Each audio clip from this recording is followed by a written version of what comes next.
दोस्तों, भारतीय रेलवे की तरफ से एक बहुत ही महत्वपूर्ण अपडेट आया है, खासकर उन यात्रियों के लिए जो दिसंबर से फरवरी के बीच ट्रेन से सफर करने की योजना बना रहे हैं।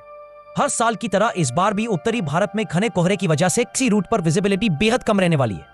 इसी वजह से रेलवे ने सुरक्षा को ध्यान में रखते हुए कुछ ट्रेनों को 3 महीनों के लिए अस्थायी रूप से रद्द करने का फैसला लिया है। अब आप सोचेंगे कौन कौन सी ट्रेनें बंद होंगी, क्या कोई बाईपास रूट मिलेगा, क्या रिफंड मिलेगा?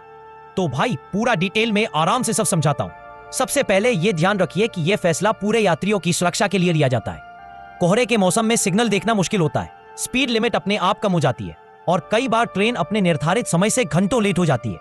ऐसे में अगर कुछ ट्रेनों को अस्थायी रूप से बंद किया जाता है तो उससे अप एंड डाउन ट्रैफिक दोनों को काफी आसानी होती है और पूरे रूट की रनिंग बेहतर हो जाती है, यानी बाकी ट्रेनों को ज्यादा देर तक सिग्नल पर खड़ा नहीं रहना पड़ता। रेलवे ने जो लिस्ट जारी की है उसमें लंबी दूरी की कई प्रमुख ट्रेनें शामिल हैं, जिनमें पूर्व उत्तर भारत, उत्तराखंड, पंजाब, जम्मू, बिहार और उत्तर प्रदेश के रूट शामिल हैं। ये वो रूट हैं जहां कोहरा सबसे ज्यादा असर डालता है और जहां रात के समय विजिबिलिटी कुछ मीटर से भी कम हो जाती है। इस बार जो ट्रेनें रद्द की जा रही है वे दोनों दिशाओं में रद्द रहेंगी, यानी जाने वाली और वापस आने वाली दोनों। इनमें उत्तर प्रदेश से पंजाब तक चलने वाली लंबी दूरी की ट्रेनें भी शामिल है। इसके अलावा उत्तराखंड से जम्मू तक जाने वाली, बिहार से हरियाणा घूमकर आने वाली और पूर्व उत्तर भारत से दिल्ली आने वाली कई प्रमुख ट्रेनें भी इस सूची में हैं। इन सभी ट्रेनों को 1 दिसंबर से 28 फरवरी तक बंद रखा जाएगा। फरवरी के आखिर में जब विजिबिलिटी बेहतर होने लगेगी और तापमान बढ़ना शुरू होगा तो ये ट्रेनें दोबारा अपने नियमित टाइम टेबल पर चलने लगेंगी। अब बात करते हैं यात्रियों के सबसे बड़े सवाल की, क्या रद्द की गई ट्रेनों के लिए रिफंड मिलेगा? तो इसका जवाब है हाँ। अगर आपकी टिकट कंफर्म है और ट्रेन रद्द हो चुकी है तो रिफंड अपने आप आपके अकाउंट में आ जाएगा। किसी को टिकट काउंटर जाने या IRCTC से झंझट करने की जरूरत नहीं है। वहीं अगर आपकी टिकट वेटिंग या RAC में है तो उसका भी पैसा पूरा मिलेगा ऑटोमेटिक। दूसरा सवाल, क्या कोई रिप्लेसमेंट ट्रेन चलेगी? इसका जवाब आमतौर पर नहीं होता है, क्योंकि कोहरे की वजह से पहले ही ऑपरेशन भारी पड़ रहे होते हैं। ऐसे में रेलवे अतिरिक्त ट्रेनें चलाने की स्थिति में नहीं होता। हाँ, कुछ रूट पर डाइवर्जन या टर्मिनेशन पॉइंट बदले जा सकते हैं, लेकिन उसके लिए आपको अपने स्टेशन की हेल्पलाइन या IRCTC अपडेट चेक करना पड़ता है।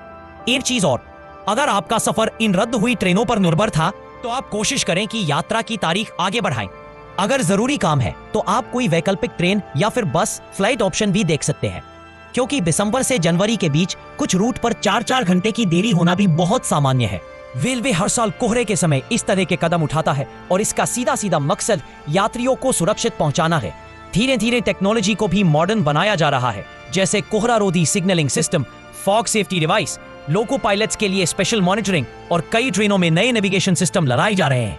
लेकिन फिर भी जब विजिबिलिटी शून्य के आसपास पहुंच जाती है तो कोई भी टेक्नोलॉजी 100% भरोसेमंद नहीं होती। यही वजह है कि कुछ ट्रेनों को रद्द रखना ही सुरक्षित माना जाता है।